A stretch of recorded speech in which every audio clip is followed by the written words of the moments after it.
Hi guys, for today's video, tagal-tagal ko naman na hindi nag-vlog. Ito, nagugupit ako ngayon.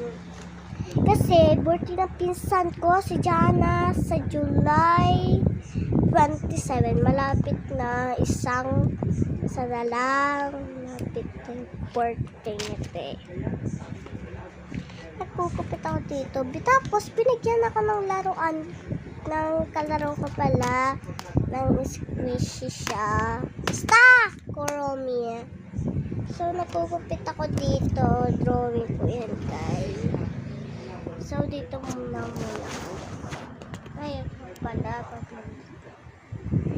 So, abangan nyo na lang ako. Bye. So, guys, tapos na ako. Diba? Tapos na ako. Kita nyo naman. So,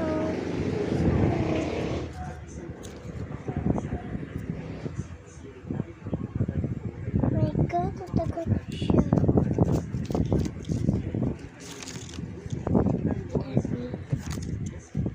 Dami yan.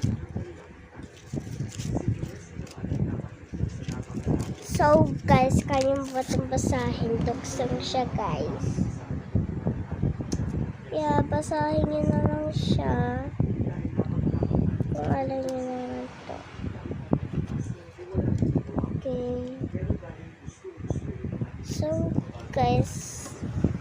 Shout out pala kay Jana dyan. Sa panood mo to, bestie. Mas lalo naman kay Ate Anika. Ay, napas. Hindi pala. Jana, huwag kang maalala, te. Punta kami dyan sa birthday mo, te.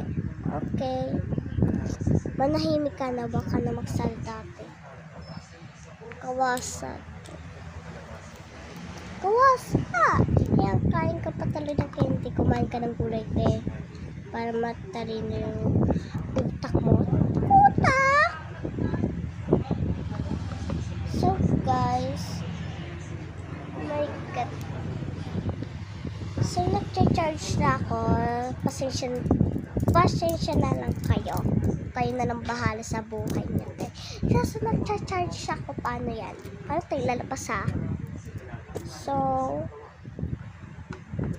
shout out talaga kay Kuya Ezekiel. Tapos kay Kuya namin, Kuya Jack. Tapos kay Jana, malamang. Isa ko, diba? Maingat ka dyan, te.